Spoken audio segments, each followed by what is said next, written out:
My son stood up at a crowded restaurant and called me a loser to my face. His mother, my ex-wife, said nothing. Her new husband just smirked. I didn't say a word either. I just went home. And by the following Monday, I had started the process of taking back everything I ever gave my son. The car he drove, the penthouse he lived in, and the company he thought he built. He was about to learn that a loser like me built his entire world, and a loser like me could tear it all down. My name is Reginald Covington, and at 72 years old, I've learned that silence has many shades. There's the silence of peace, the silence of understanding, and the most dangerous silence of all, the one you use to muffle the roar inside. That night at a restaurant called The Gilded Fork, I was using the third kind. This place was Richard Lawson's territory. He was my ex-wife Brenda's new husband. Everything about it was polished and tastelessly expensive, from the crystal chandeliers that hung like glass jellyfish to the clinking of silver against porcelain. Richard chose it, of course. It was a stage, and tonight it seemed I was the main attraction. My old suit, a Hart Schaffner Marx I'd owned for 20 years, was perfectly tailored and immaculate, but it felt out of place in this sea of silk and cashmere. It was a suit of quality, not of flash.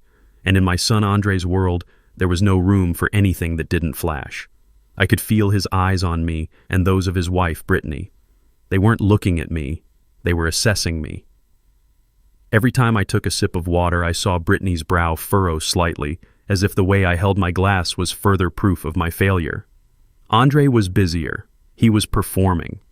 He leaned back in his velvet-upholstered chair, one arm draped casually over the back, the other swirling a glass of red wine. It was a gesture he'd copied from Richard.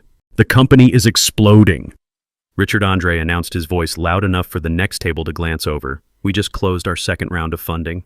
Investors are lining up. Brittany's right, it's probably time I upgrade the 5 Series to a 7 Series.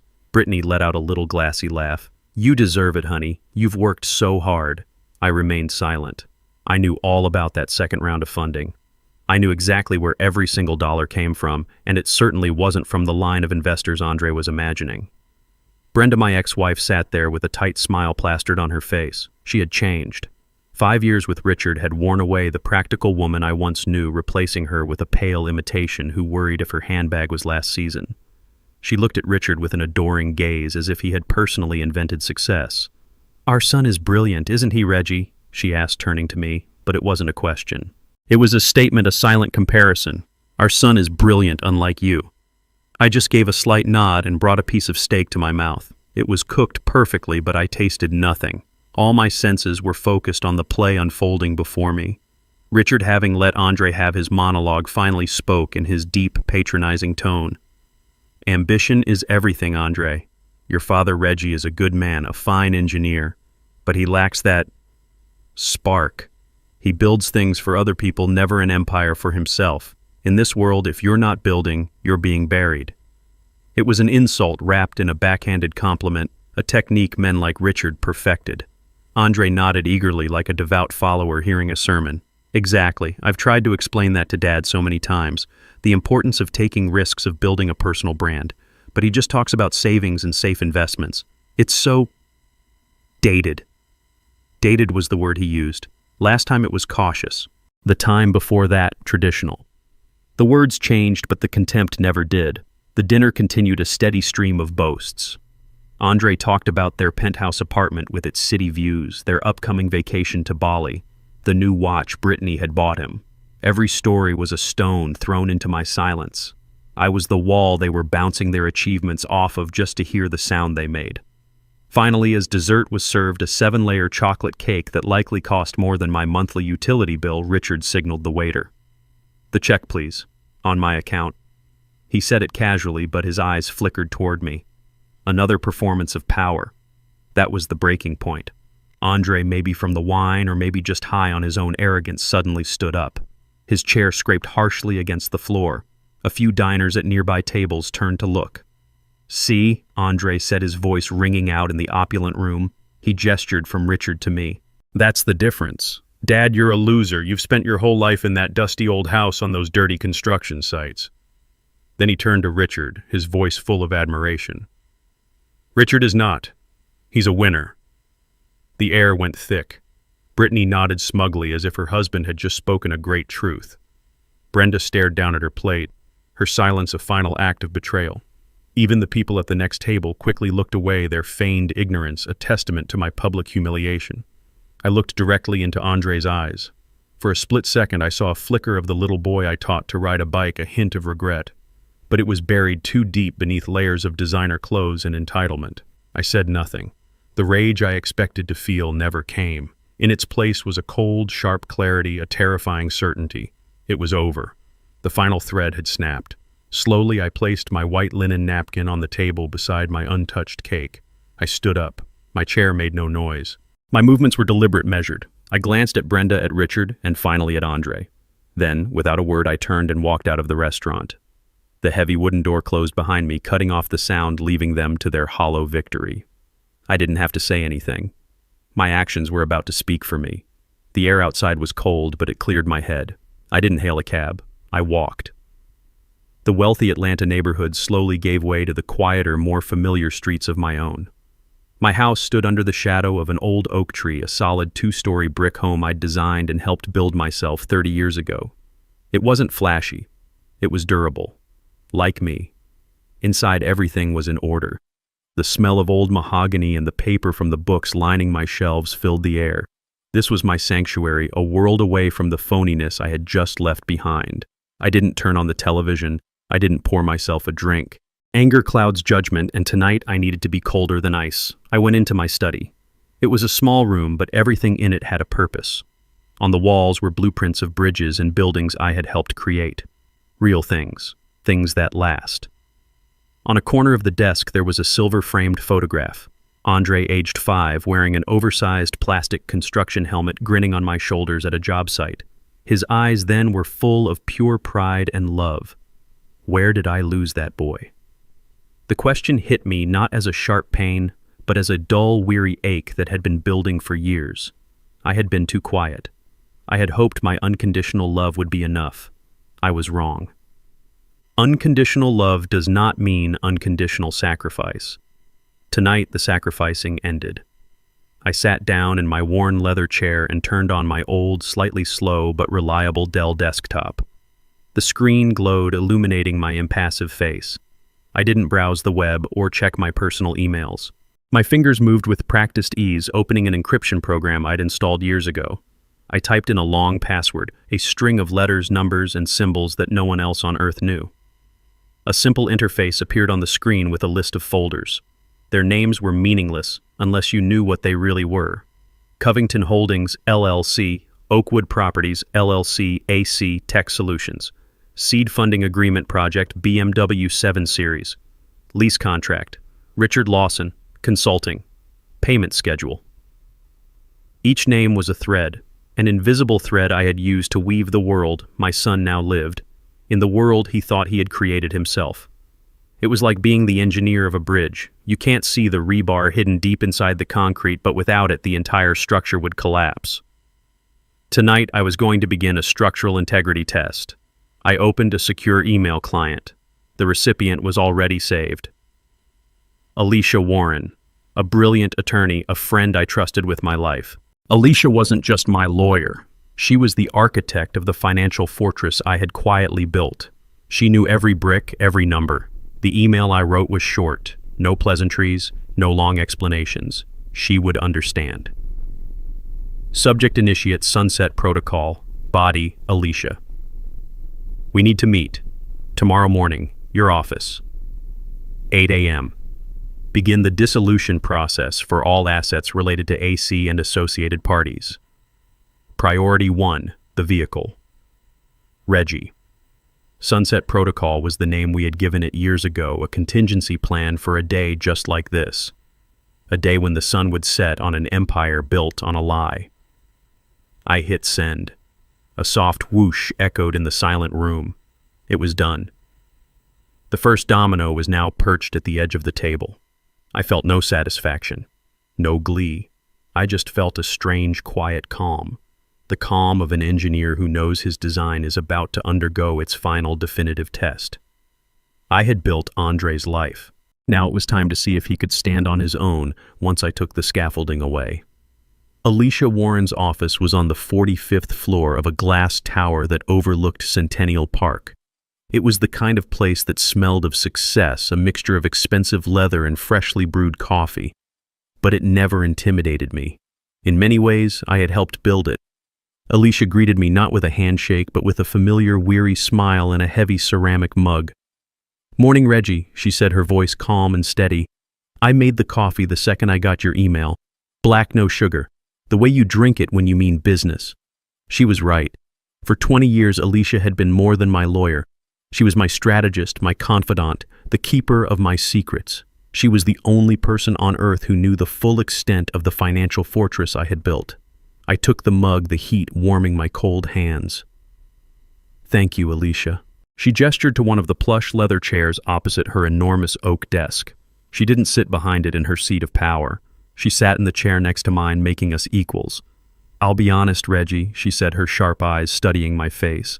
"When I saw the subject line, Sunset Protocol, my heart sank. I always hoped it was a plan we'd never have to use. I hoped he'd figure it out." I took a slow sip of the dark, bitter coffee. It tasted like resolve. I looked out the window at the sprawling city below, a city I had helped shape with steel and concrete. "So did I." "Alicia," I replied, my voice low and even. "But the sun has officially set. It's time to turn off the lights." Alicia nodded slowly, her expression turning from concern to the focused, sharp look of a master chess player seeing the board clearly. "All right, Reggie, walk me through it.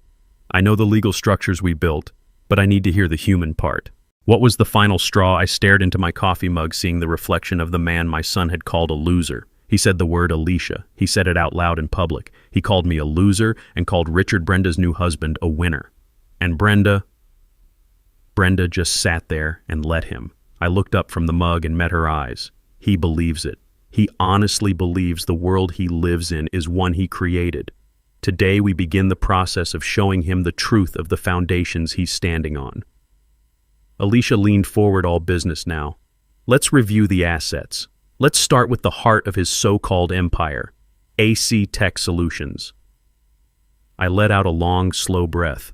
Andre always had ambition. I began, my voice a low rumble. I'll give him that. He had big ideas, big dreams. He wanted to be the next Steve Jobs, the next tech mogul from Atlanta. But he had no discipline, no patience, and no money. He came to me about 6 years ago with a half-baked proposal for a software company. It was full of buzzwords and projections that had no basis in reality. I knew if I gave him the money directly, he'd burn through it in a year and learn nothing. I paused, remembering the hopeful, greedy look in his eyes that day. He didn't want a father's guidance. He wanted a bank. So I decided to give him one, just not in the way he expected. I told him I couldn't help that my money was tied up in safe, boring retirement funds. He was so disappointed. He called me old-fashioned. Alicia picked up the narrative, her legal mind filling in the details. And that's when you came to me. We set up the silent trust funded with $2 million based in Delaware for maximum anonymity. Then we created a shell venture capital firm, Innovate Future Group, based out of California. We hired a front man, a retired professor, to be the face of it. As far as Andre knows, he was discovered by a group of forward-thinking West Coast investors who saw his genius. I nodded. He was so proud. He flew to San Francisco, pitched his idea, and walked out with a check. He never once questioned why it was so easy. He thought it was his destiny. He never stopped to wonder who truly owned Innovate Future Group. And the ownership structure of AC Tech Solutions reflects that Alicia continued pulling up a file on her tablet. 60% of the shares are held by Innovate Future Group, which is wholly owned by your anonymous trust.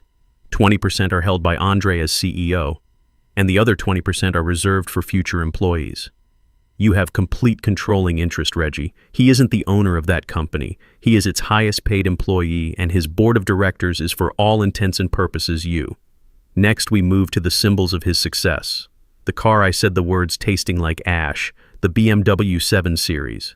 He had to have it.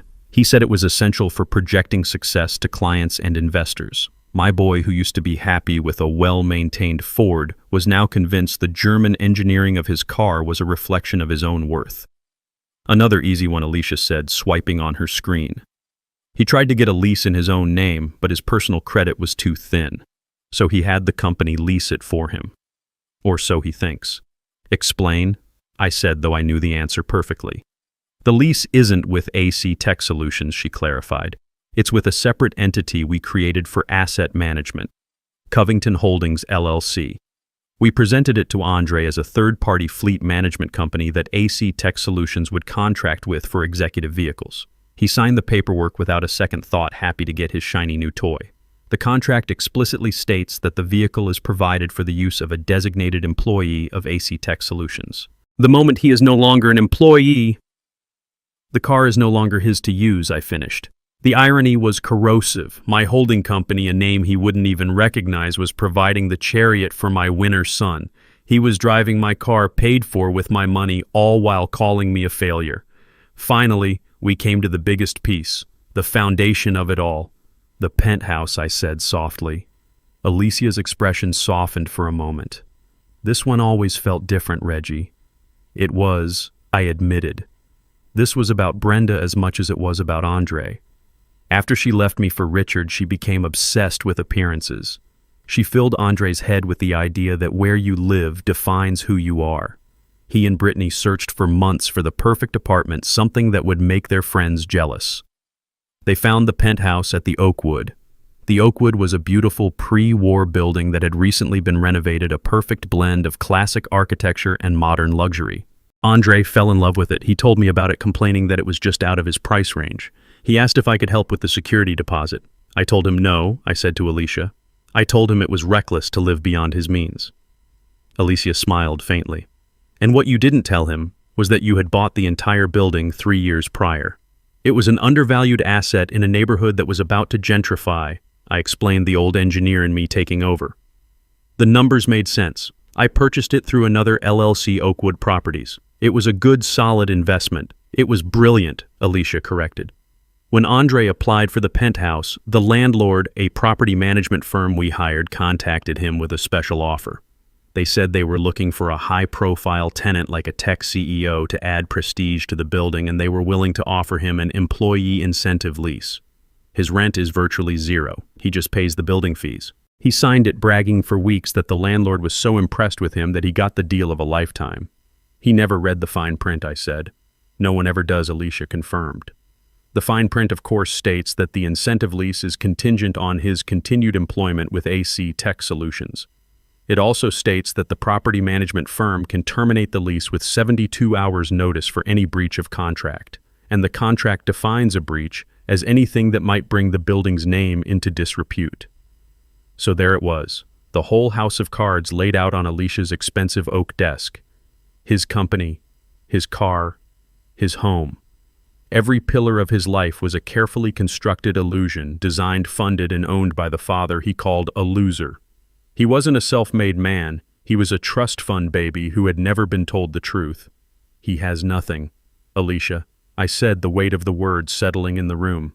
Everything he thinks is his is actually mine. Alicia leaned back, her work done for the moment. So, Reggie, what is your first move? According to the protocol, the first step is always symbolic. I thought about the arrogant look on my son's face, the way he gestured with his hand that wore a watch I'd paid for, driving a car I owned to go home to an apartment I provided. The car, I said without hesitation. We start with the car. A winner shouldn't have to ride the bus. Alicia made a note on her tablet, her fingers flying across the screen. The car it is, she confirmed, her voice now devoid of any emotion except professional focus. A tow truck can be dispatched to his residence by 9 a.m. Monday morning, citing the termination of the corporate lease agreement. It will be swift and entirely legal. But what's the larger strategy, Reggie? What's the timeline? Do we hit him with everything at once? The car, the corporate accounts, the eviction notice? We can have it all done by noon on Monday if you want. A full-scale blitz. I shook my head slowly, looking past her out at the skyline I knew so well.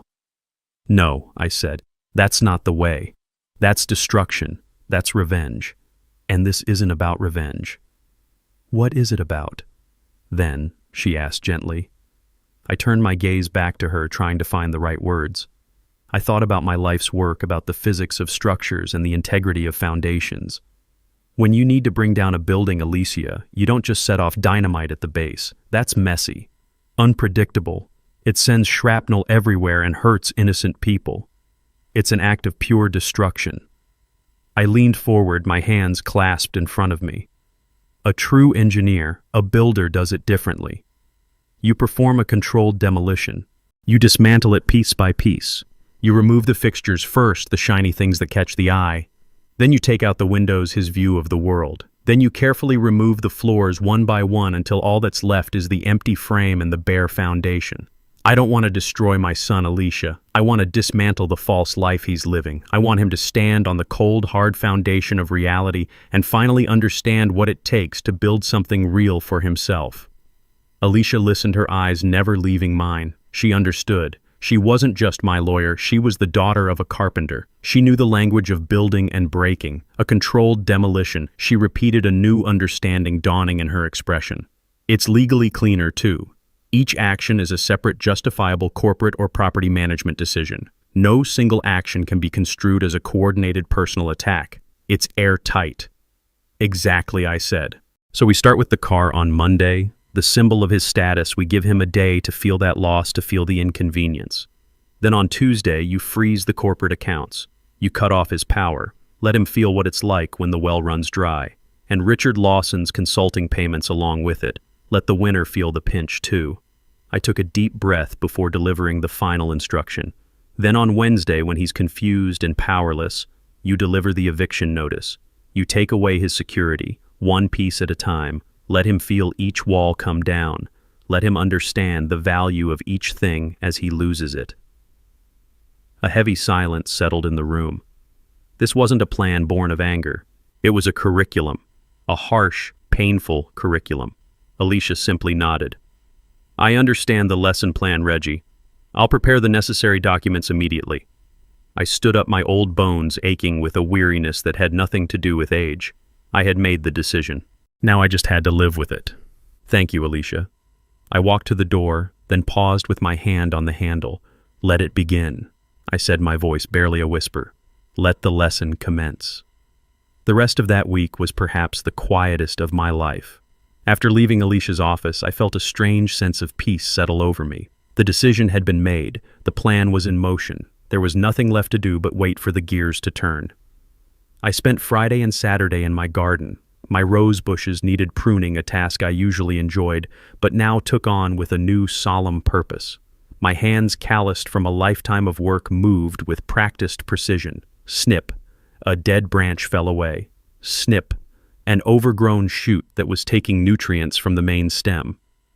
I thought about what I was doing. Gardening is an exercise in ruthless compassion. You can't be sentimental about the parts of a plant that are weak or diseased. If you let them grow, they will eventually poison the whole bush. You have to cut them back sometimes almost to the stalk to give the plant a chance to grow back stronger, healthier. You do it not out of anger, but out of a desire for the plant to reach its full potential. My son was a magnificent plant that had become overgrown with the weeds of entitlement and arrogance. I was just the gardener doing the hard, necessary work. On Saturday afternoon, my phone buzzed on the small wooden bench beside me. I picked it up. Andre's name glowed on the screen. A week ago, my heart would have leaped. I would have answered immediately, ready to absorb whatever casual disrespect he threw my way just to hear his voice. Now I simply looked at his name. I watched it flash again and again, a desperate digital cry. Then I placed the phone face down on the bench and went back to my roses. An hour later, it buzzed again. This time it was Brenda. I didn't even bother to look. Her silence at the dinner table had been her answer. My silence was now mine. That evening I sat in my worn leather armchair, a place I had spent countless hours reading. I wasn't reading a thriller or a mystery. I was rereading a biography of Ulysses S. Grant, not the general but the president, a man who was quiet, underestimated, and constantly battling the corruption of those around him. I came across a passage about his steadfastness, his ability to absorb blows and criticism without flinching all while focusing on the larger strategic goal. He wasn't flashy. He was solid. He dealt not in opinions, but in outcomes. I closed the book and thought about the word Andre had used. Loser. He saw my quiet life, my modest home, my old car, and he saw a man who had lost at the game of life. He never saw the foundations. He never understood that the loudest person in the room is often the weakest. He, Brenda, and Richard were playing a game of checkers, making loud, obvious moves. They never realized I was playing chess, quietly positioning my pieces for a checkmate that was decided 10 moves ago. Sunday was even quieter. I attended church, the same one I'd been going to for 40 years. I listened to the sermon on accountability and consequence. I felt a sense of clarity, not guilt. I was holding my son accountable. I was delivering the consequences he had earned. After the service, I spent the afternoon in my workshop sanding down a piece of old oak, the rhythmic motion calming my soul. The phone remained on the kitchen counter, silent now. They had likely given up, assuming I was sulking. They had no idea. As dusk fell, I sat on my back porch watching the sun dip below the horizon, painting the Atlanta sky in shades of orange and purple. The air grew cool. The weekend was over. My final quiet weekend before the storm.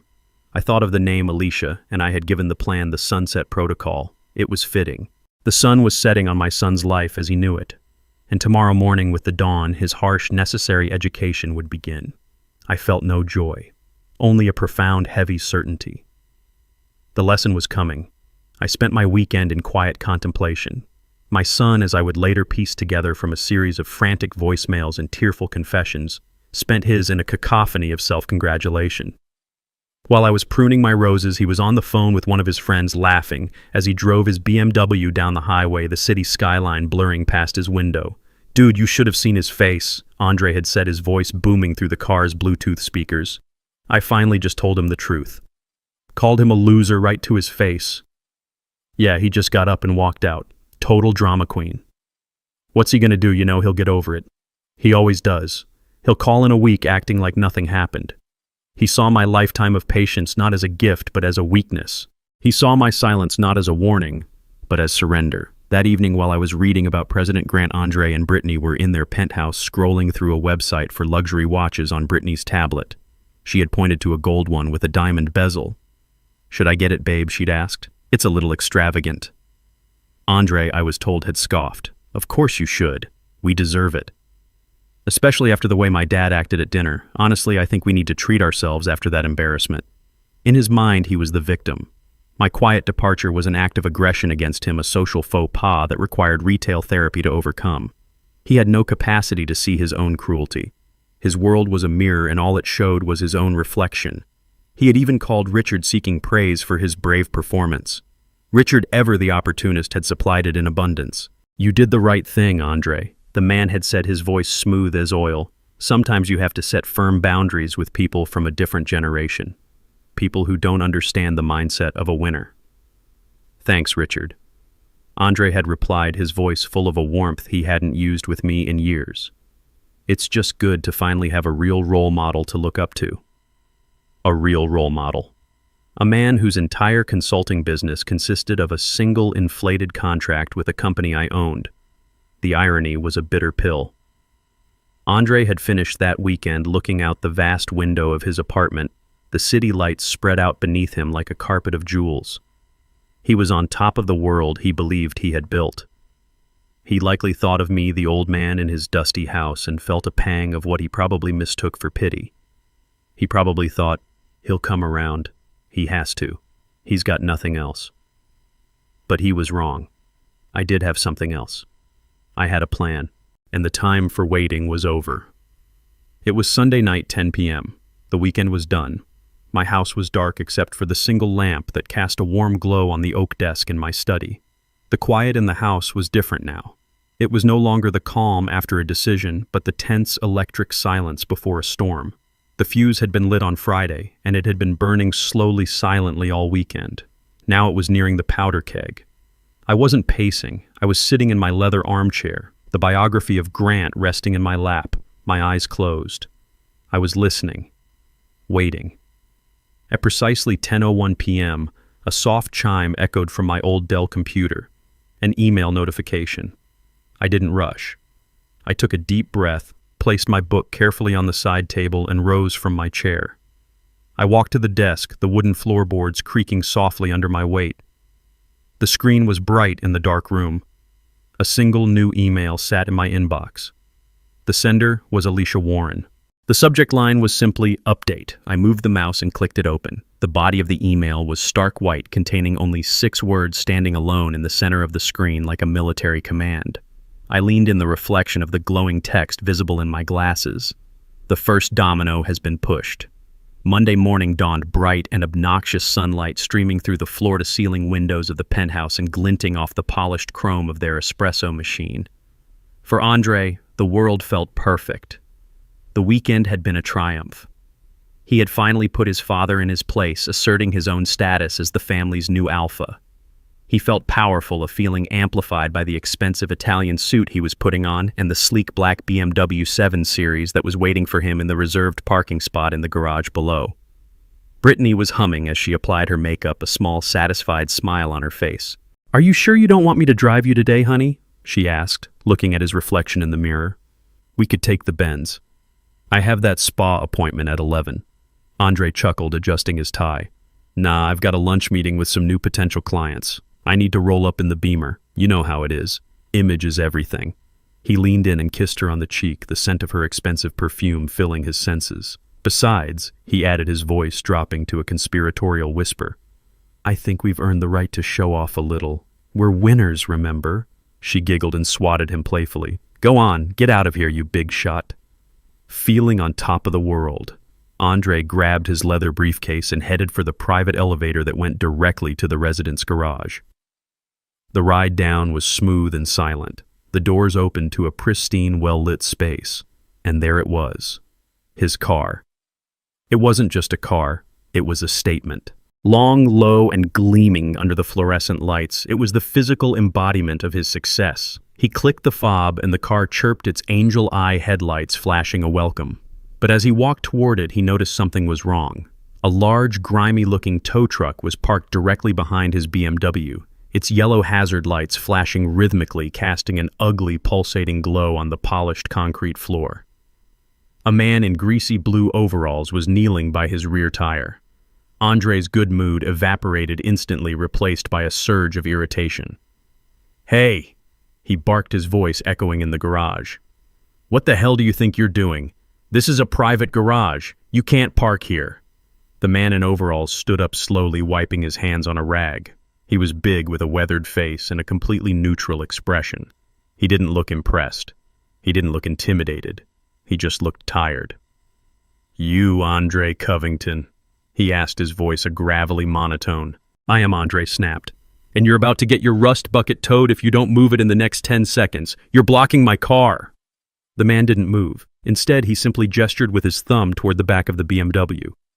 "No, sir, I'm not blocking your car. I'm here to repossess it." The words didn't register at first. They were so absurd, so out of place in his perfect world that his brain refused to process them. He actually laughed, a short, incredulous bark. "Repossess it? You must be joking. This car is paid for. It's a corporate lease. You've obviously got the wrong car, pal." The driver just sighed, as if he'd had this exact conversation 1,000 times. He pulled a clipboard from the cab of his truck and held it out. Work order says black BMW 7 Series license plate, 8 Kilo Victor 391. Belongs to a Mr. Andre Covington. "That you..." Andre's face flushed with anger. This was humiliating. "Yes, that's me, but there's been a mistake. A stupid mistake. Who sent you AC Tech Solutions? Because I own that company and I can assure you we haven't missed a payment." The driver pointed a greasy finger to a line on the work order. "The order's not from AC Tech, sir. It's from the title holder, a company called Covington Holdings, LLC. Andre stared at the name. Covington Holdings. It meant nothing to him. A surge of relief washed over him, followed by renewed fury. "See, I told you. I've never heard of that company. It's a clerical error. Now get your truck out of here before I call security and have you arrested for trespassing." The driver just shook his head, a flicker of something like pity in his eyes. "Sir, I've got a legally executed repossession order. If you have a problem with it, you need to call the leasing company." He turned his back on Andre and started attaching a heavy chain to the undercarriage of the BMW. The sound of metal clanking against metal was like a physical blow. "Hey, get your hands off my car!" Andre shouted, his voice cracking with rage. He pulled out his phone, his hands shaking so much he could barely unlock it. He found the number for the leasing company and jabbed the screen. Brittany was going to be late for her spa day. He was going to be late for his meeting. This was a disaster. After an excruciatingly long series of automated menus, A calm female voice finally answered. Premier Executive Leasing, this is Sarah speaking. How can I help you? My name is Andre Covington, he said through gritted teeth. You have made a massive mistake. You sent a tow truck to repossess my car, a BMW 7 Series. I need you to call it off right now. There was a moment of silence filled only by the sound of furious typing. I see your account, Mr. Covington. Sarah said, her voice perfectly polite and completely unhelpful. Yes, the BMW 7 Series. It looks like the repossession order was issued this morning at 8:05 a.m. I know it was issued. I'm telling you it's a mistake, Andre was practically shouting into the phone. The tow truck driver was now lowering the lift, preparing to hoist the front wheels of his beautiful car off the ground. I'm not seeing any mistake in the system, sir, Sarah continued, her tone unchanging. The lease agreement was terminated by the owner of the vehicle, Covington Holdings, LLC. I've never heard of Covington Holdings, he yelled.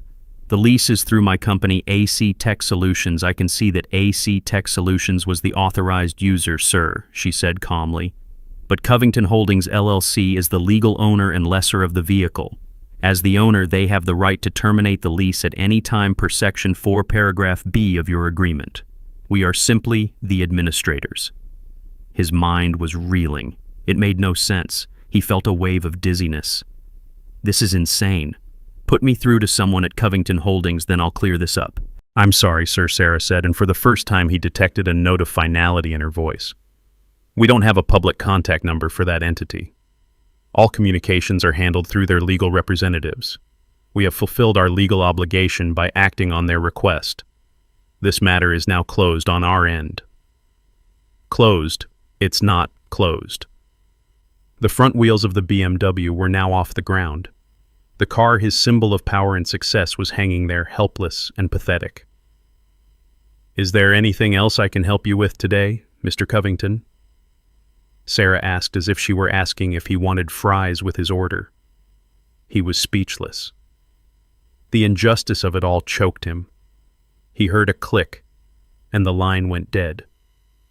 She had hung up on him. He looked up from his phone, his face a mask of disbelief and impotent rage. The tow truck driver was in his cab, starting the engine. The powerful diesel engine roared to life, drowning out all other sound. Andre was left standing there in his $1,000 suit and his shiny Italian shoes, utterly powerless. He watched as the truck slowly, carefully pulled his car out of the parking spot. He watched it being dragged backwards up the ramp, its rear wheels scraping meekly against the concrete. He watched as the symbol of his entire identity was hauled out of his private garage and into the harsh light of day, disappearing from his life forever. The yellow lights flashed one last time before the truck turned the corner, and then there was only silence. He was left alone in the garage with an empty parking space and the faint smell of diesel fumes. The first pillar of his world had just been violently ripped away. If the loss of his car on Monday was the first tremor, the main earthquake was scheduled for Tuesday morning. The second domino was not about status. It was about power. It was about money. I spent my morning peacefully reading a book on my porch, but I knew that across town, my son's world was being systematically dismantled, starting with the most public of humiliations. Andre arrived at the gleaming glass tower that housed his office nearly an hour late. He was flustered and furious, having been forced to take a $100 Uber across town during rush hour. He was determined to project an air of calm control to show his employees that nothing was wrong. His first stop was the Artisan coffee shop in the lobby of his building, a place where he was a well-known regular. He always made a show of it, buying coffee and pastries for his executive team, a king dispensing favors to his court. He strode to the counter, cutting in front of the line with a dismissive wave. "Morning, Chloe," he said to the young barista. "The usual for the team, 6 large lattes, 4 cappuccinos, and a box of your best pastries. Put it on the AC Tech account." He handed her the sleek black corporate credit card. It was a card with no spending limit, a symbol of his absolute authority. The barista smiled and ran the card. A moment later, her smile faltered. An awkward beep echoed from the machine. "I'm sorry, Mr. Covington," she said, her voice a little too loud in the suddenly quiet cafe. "It's been declined." Andre stared at her as if she'd spoken in a foreign language. "What? That's impossible. Run it again. Your machine is probably acting up." She ran it again. The same beep, the same apologetic look. "Declined," she repeated.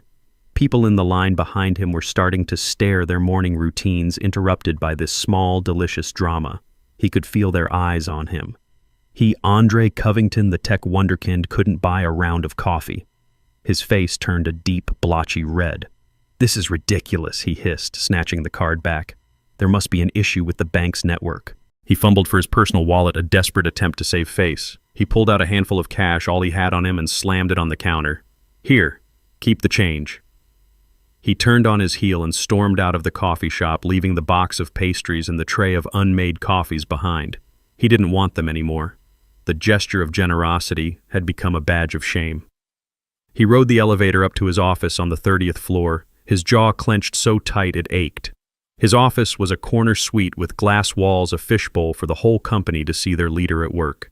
He sat down heavily in his ergonomic chair, the anger giving way to a cold knot of anxiety in his stomach. He needed to fix this. Now. He opened his laptop and navigated to the company's internal financial portal. This was his dashboard, his control panel. From here he could see everything: cash flow, payroll, expenditures. He typed in his username and password. A red line of text appeared on the screen: "Access denied." He blinked. He must have mistyped. He entered his credentials again slowly this time, making sure each keystroke was perfect. "Access denied." A cold sweat broke out on his forehead. This wasn't a glitch. This was a lockout. He, the CEO, the founder, was being barred from his own company's finances. He frantically clicked on the "Forgot Password" link, but the system returned another error: user profile not found. Please contact your system administrator. He was the system administrator. Panic, cold and sharp, began to rise in his chest. His breathing became shallow. He was trapped on the outside of his own creation. Just then, a notification popped up in the corner of his screen. A new email. The sender was an address he didn't recognize: Director at AC Tech Solutions. The subject was "Urgent Notice of Financial Restructuring." With a trembling hand, he clicked it open. The email was a masterpiece of cold corporate jargon. It was impersonal, emotionless, and utterly terrifying. To whom it may concern, it began. Please be advised that as of 9:00 a.m. Eastern Standard Time, the majority shareholders of AC Tech Solutions have initiated a comprehensive corporate restructuring. Under this directive, all executive-level access to financial accounts, corporate credit lines, and expenditure authorizations has been temporarily suspended, pending a full audit and review. All non-essential spending, including vendor contracts and consulting fees, is hereby frozen effective immediately. Further instructions will be provided in due course. It was signed simply, "The Office of the Directorate." Majority shareholders. The phrase echoed in his head. Who were they? He had always thought of the California VC firm as silent partners, happy to let him run the show as long as the numbers looked good. He had been wrong. They were not silent. And they had just stripped him of all his power without so much as a phone call. As he sat there staring at the screen, his world shrinking to the 4 glass walls of his office, his phone rang. The screen displayed Richard's name. For a second he thought about ignoring it, but the habit of seeking his mentor's approval was too strong. He answered, trying to keep his voice steady. "Richard, hey." The voice on the other end was not the smooth, confident purr of the winner he knew. It was high-pitched, strained, and filled with raw panic. "Andre, what in God's name is going on? My monthly consulting fee, it didn't deposit. It's never late. I have payments due, Andre. The mortgage on the lake house, the payment on Brenda's new car. It's all automated." Andre felt the floor drop out from under him. The consulting fees, the email, it was all connected. I don't know, Richard." He stammered the lie, tasting like acid. "There seem to be some technical issues with the banking system here." "Technical issues?" Richard shrieked, his voice cracking. "My entire business. My only business is my contract with you. You told me this was a long-term secure partnership. You told me you were in control. You need to fix this, Andre. You need to fix this right now." The man he had called a winner, the role model he had praised just days before, sounded like a terrified child. Andre, who was used to receiving guidance from this man, was now being screamed at for answers he didn't have. "I'm trying, Richard," he said, his voice weak. "I'm looking into it." "Looking into it isn't good enough," Richard yelled. "My reputation is on the line. Brenda is asking me questions. What am I supposed to tell her? That her brilliant son can't even manage his own company's payroll?" The call ended with Richard hanging up in a rage, leaving Andre in a ringing silence. He was a king who had just discovered his castle was made of sand. He had no status, no power, and the one man he looked up to had just been exposed as a fragile dependent. He leaned forward and put his head in his hands, the gleaming city of Atlanta, visible through his glass walls, a world that suddenly felt 1,000,000 miles away. The second pillar had not just been removed, it had been pulverized, and he was standing in the dust. Wednesday was the day the final foundation was to be pulled out from under him. While I spent the day quietly sketching a new design for a community library, the third and final act of my son's education was being set in motion. The first blow had taken his status. The second had taken his power. This one was designed to take his sanctuary. Andre came home that evening a broken man. He had spent the day in his glass-walled office, a prisoner on display. He had been forced to cancel meetings, to dodge calls from vendors, and to endure the pitying, curious stares of his own employees. He had no car, no money, and no answers. The penthouse, once his triumphant fortress in the sky, was the only thing he had left. He walked through the door, hoping to find some comfort, some refuge from the nightmare his life had become. Instead, he found Brittany. She was not the bubbly, supportive wife he had left that morning. She was a storm cloud of anxiety and terror pacing the vast living room like a caged animal. Her face was pale, her eyes red-rimmed from crying. She had clearly been on the phone all day hearing the whispers, the rumors. The news of his public humiliation at the coffee shop had spread like wildfire through their social circle. Her spa day had been a parade of concerned friends asking questions she couldn't answer. "Andre, what is happening?" she cried the moment he walked in, her voice shrill. "My credit card was declined at the salon, my personal card. The one you pay for, they said the account was frozen. I had to use my emergency debit card. I have never been so embarrassed in my entire life." Andre didn't have the energy to fight. He dropped his briefcase by the door, the sound echoing in the cavernous, silent apartment. "I don't know, Brittany," he said, his voice hollow. "There's some kind of hostile takeover happening. The investors, they've locked me out of everything. I'm trying to fix it. Trying to fix it," she shrieked, her voice rising with hysteria. "Our friends are calling me Andre. They're asking what's wrong. Jessica heard from someone at your office that you're being forced out. Is that true? Are you losing your own company?" Before he could answer, there was a sharp, authoritative knock on the door. It wasn't the gentle tap of a neighbor or the buzz of a delivery. It was a sound that demanded to be answered. Brittany froze her eyes wide with fear. Andre, his heart pounding, walked to the door and looked through the peephole. A man stood there in a crisp gray suit. He didn't recognize him. He looked like a lawyer or a banker. He looked like bad news. Reluctantly, Andre opened the door. "Good evening," the man said, his voice polite but devoid of warmth. "Are you Andre Covington?" "Yes," Andre said, his own voice sounding weak in his ears. "Who are you?" "My name is Mr. Harrison. I'm the new senior property manager for the Oakwood." The man offered no handshake. He held a large manila envelope in his hand. "The new property manager?" Andre asked, confused. "What happened to Frank?" "Mr. Albright is no longer with the property management firm," Harrison said smoothly. "There has been a change in ownership. May I come in for a moment?" He didn't wait for an answer, stepping past Andre into the marble entryway as if he owned the place. And in a way he did. Brittany stood by the window, wrapping her arms around herself, watching the scene unfold with a look of pure dread. Mr. Harrison's eyes swept across the apartment, taking in the designer furniture, the expensive art, the sweeping views of the city. He seemed completely unimpressed. "This is a lovely apartment, Mr. Covington," he said, his tone suggesting the exact opposite. "A premium unit, which is why it's so unfortunate that we have to discuss the matter of your tenancy." He opened the manila envelope and pulled out a sheaf of papers. "I am here to serve you with this," he said, holding out the document.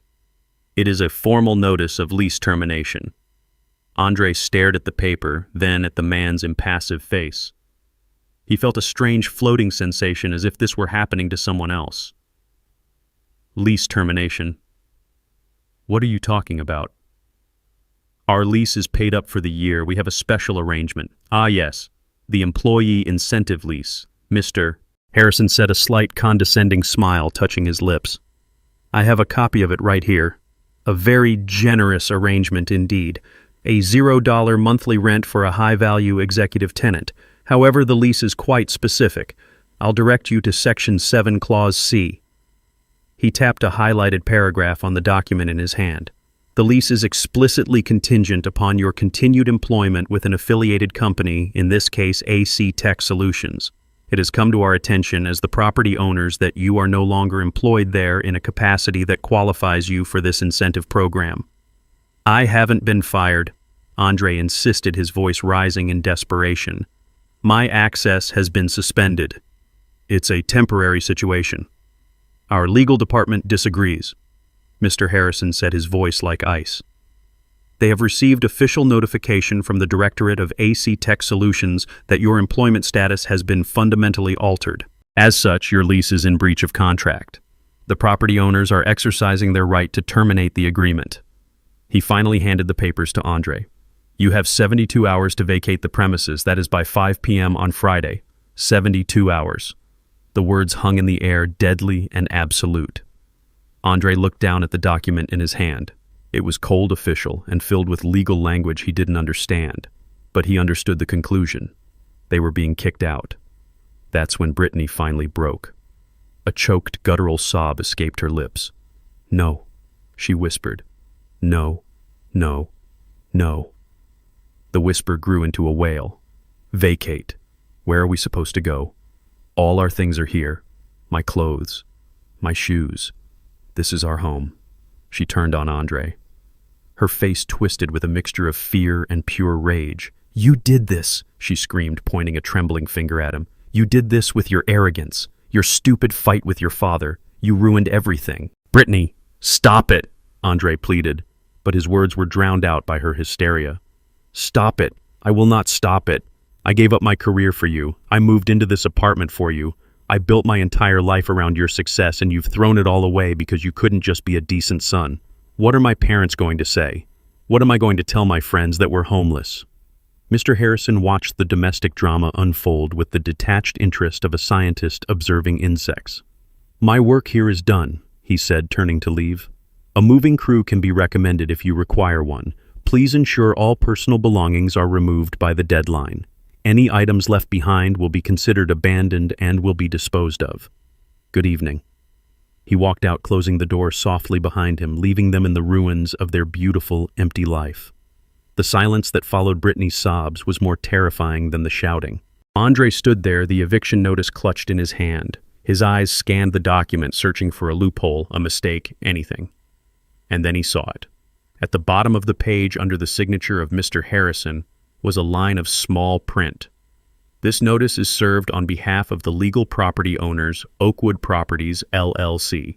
Oakwood Properties, another name he didn't recognize, another invisible force controlling his life. A car repossessed by Covington Holdings, a company seized by anonymous shareholders, a home taken by Oakwood Properties. It was a coordinated attack. This wasn't bad luck. This wasn't a hostile takeover. This was personal. And in that moment of absolute despair, as he stood in the home he no longer owned with the wife who now hated him, stripped of his car and his money, a lifetime of resentment and denial finally coalesced into a single burning point of rage. There was only one person who could be behind this. One person who was quiet enough, clever enough, and he now realized ruthless enough to orchestrate such a complete and total destruction. The person he had dismissed as a failure. His hands shook as he pulled his phone from his pocket.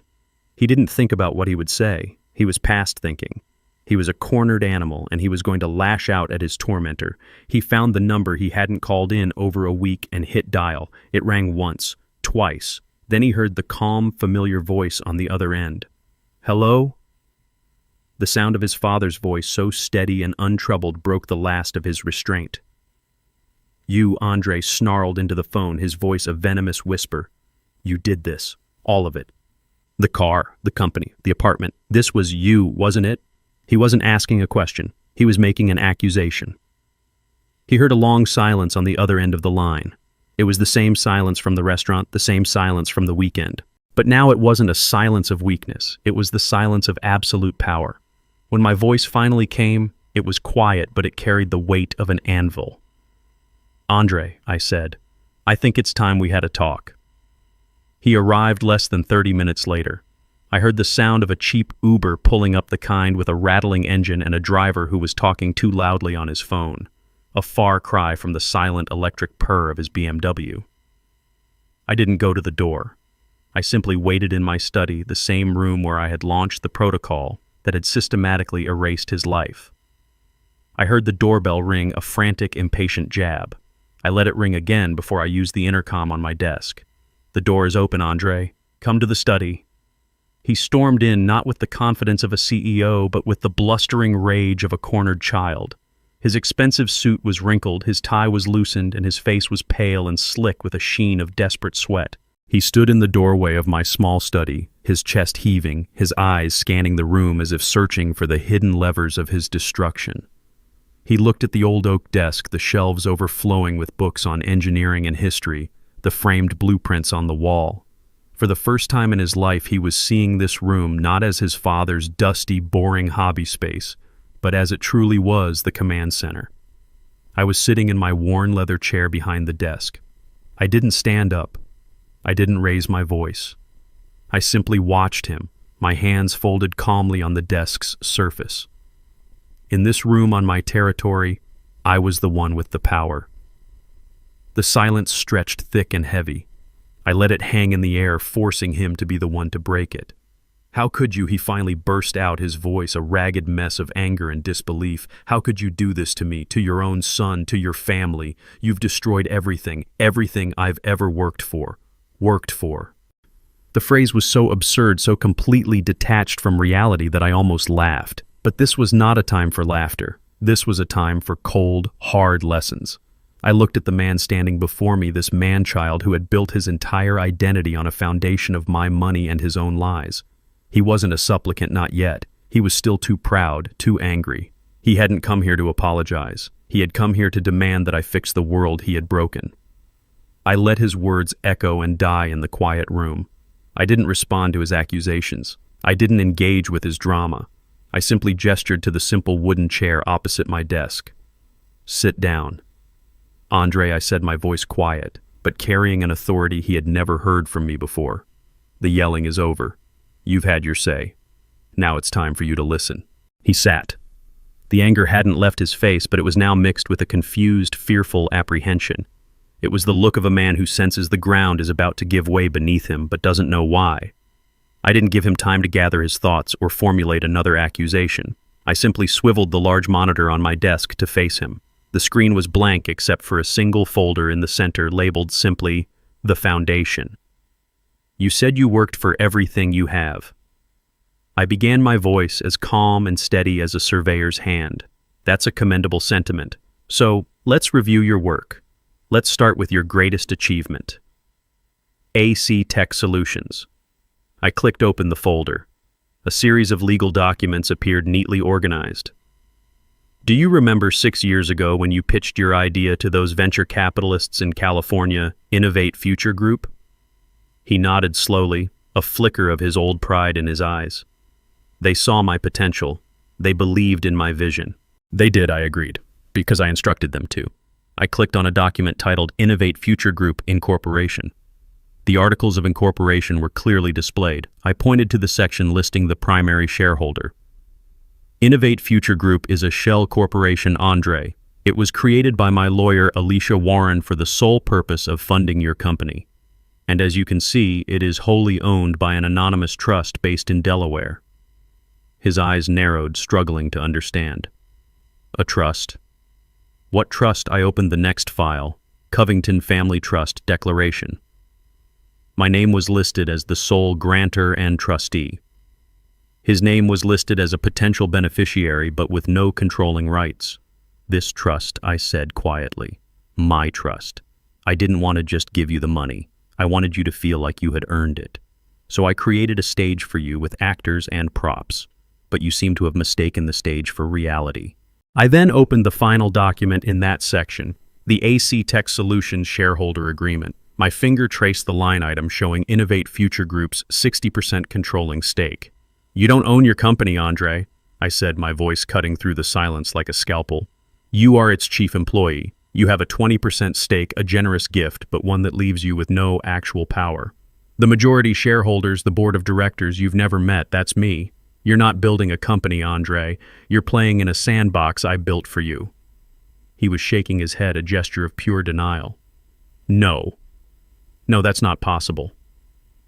I built it. I didn't argue. I simply moved on to the next exhibit. Let's talk about your car. Or rather, my car. I closed the company folder and opened a new one labeled Assets. The lease agreement for the BMW 7 Series filled the screen.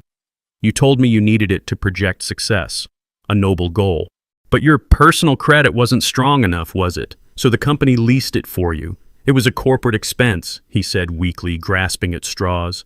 Not exactly, I corrected him. Your company doesn't have the credit for a vehicle like that either. The lease, as you can see, is not with AC Tech. It's with a different company. I highlighted the name at the top of the contract. Covington Holdings, LLC, another one of my companies. You were listed as an authorized user and employee perk. You didn't earn that car, Andre. You were permitted to drive it. And when your behavior no longer merited that perk, the permission was revoked. It's that simple. He looked as if he had been physically struck. The symbol of his status, the very machine that announced his arrival as a winner, was just a hand-me-down from the father he scorned. He opened his mouth to speak, but no words came out. I was relentless. I moved to the next folder. And then there's the penthouse. Your castle in the sky. I opened a file containing the deed to the Oakwood building. The owner was listed clearly, Oakwood Properties, LLC. I then brought up the incorporation papers for that LLC. Again, my name was the only one on it. You told me about that apartment, I said, my voice softening slightly, a calculated move to make the blow land harder. You said it was perfect, but just out of your price range. You were right. It was. You couldn't afford it. In fact, no one can rent that particular unit. But the lease, he stammered. The employee incentive lease? There is no such thing, I said flatly. That was a fiction, a story created by the property management firm that works for me to make you feel special. The truth is much simpler. I bought that entire building 3 years ago as an investment. You weren't a high-profile tenant. You were my son living rent-free in my house. You weren't a resident, Andre. You were a guest, and your behavior was no longer welcome. The blood had drained from his face. He was staring at the screen at the irrefutable black and white proof of his entire fraudulent life. Every pillar he had used to define himself, his company, his car, his home, was an illusion I had created. He looked up at me, his eyes wide with a dawning horror. The anger finally extinguished, replaced by something much worse, utter humiliation. But I wasn't finished. There was one more piece, the keystone that held the entire rotten arch together. You called me a loser, I said, my voice dropping to a near whisper. And you called Richard Lawson a winner. You looked up to him. You called him a role model. Let's talk about your role model. I opened the final folder. It was labeled simply, Consulting. Inside was a single document, a contract between AC Tech Solutions and Richard Lawson Consulting. I scrolled down to the payment schedule, a recurring monthly payment of $50,000. Richard is a business consultant, I explained, and a consultant needs clients. Did you ever wonder why he never talked about his other clients, why his only business seemed to be giving you advice? Andre stared at the numbers on the screen. He knew them well. He was the one who authorized the payments, that $50,000 monthly fee. That's his only income. Andre, your company is his only client, and since your company is funded entirely by my money, I let the sentence hang in the air, letting him connect the final devastating dots himself. His eyes went wide. The realization hit him like a physical blow. He actually recoiled in his chair. The winner you admire so much? I continued, my voice calm and precise. The man your mother left me for the man who lives in a big house and drives a fancy car and lectures me on ambition. His entire lifestyle is funded by me. I pay his mortgage. I pay for your mother's new car. The money flows from my trust through your company and directly into his pocket. The winner your mother chose is on the payroll of the loser she left behind. That was it. That was the final blow. He made a small choking sound. The entire edifice of his life, his success, his heroes and villains, his identity, it all came crashing down in the silence of that small, dusty room. He finally understood. He wasn't a player in the game. He wasn't even a piece on the board. He was just the ball passed between hands, and he had never even known it. I leaned back in my chair and closed the laptop. The presentation was over. I didn't take anything from you, Andre, I said, my voice now gentle, the lesson delivered. I simply took back what was mine, A loser has to manage his assets carefully, you see. Now, for the first time in your adult life, you have the opportunity to become a real winner, all on your own. I stood up and walked out of the room, leaving him alone with the wreckage. I looked at my son, truly looked at him for the first time in what felt like a decade. The arrogant CEO was gone. The resentful child was gone. All that was left was a broken man sitting in a simple wooden chair in a dusty old study, stripped bare of all his illusions. There was no victory for me in this moment, only a deep, profound sorrow for the years we had lost for the boy who had gotten so lost inside the man. This final act was not about punishment, it was about purpose. He needed to understand why. I know this is hard to understand right now, Andre. I began, my voice softer now, the sharp edges of the lawyer and the strategist falling away, leaving only the father. And I know you hate me. You have every right to. But I need you to listen very carefully. This was never about destroying you. It was about destroying the lie you were living in. The man at that dinner table, that wasn't my son. That was a hollow shell, a puppet built from my money, and Richard's empty words, and your mother's obsession with appearances. I gestured around the room to the evidence of a life built with hands, not just with money. You've been living on a stage, Andre, playing the part of a successful man. All I did was take down the set. What you're feeling right now, this fear, this humiliation, this gut-wrenching emptiness, it's the first real thing you've felt in a very long time. This is the foundation. This is ground zero. This is where a man begins to build a life, not just pretend to have one. He looked up at me, his eyes pleading, perhaps expecting me to offer him a lifeline to tell him this was all just a temporary lesson. I offered him none. The trust I created for you still exists, I told him. Your name is still in it, but you will not see another dime of my money, not until you have proven you can build something of your own. Go get a job, Andre. A real job, not a title. It doesn't matter if it's waiting tables or working construction. Pay rent on an apartment you can actually afford, not one you can show off.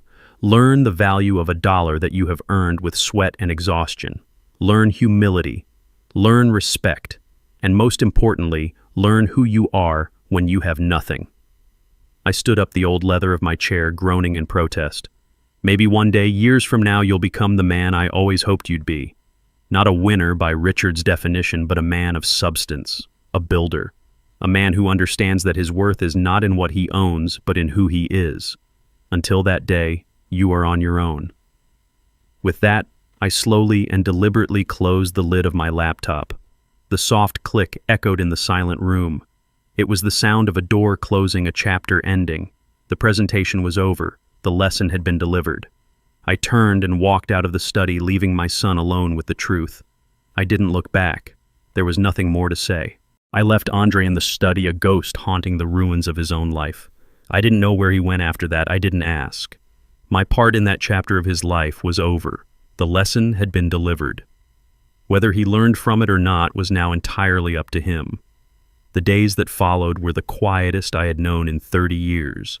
The house felt lighter, as if a great oppressive weight had been lifted from its very foundations. There were no frantic phone calls, no passive-aggressive text messages, no manufactured family dramas that required my silent financial intervention.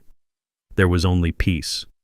A week later, I was sitting on my back porch as evening settled over the neighborhood. The Georgia air was warm and thick with the scent of jasmine from the vine climbing the trellis beside me. I held a cool glass of iced tea, the condensation dripping onto the worn wooden armrest of my rocking chair.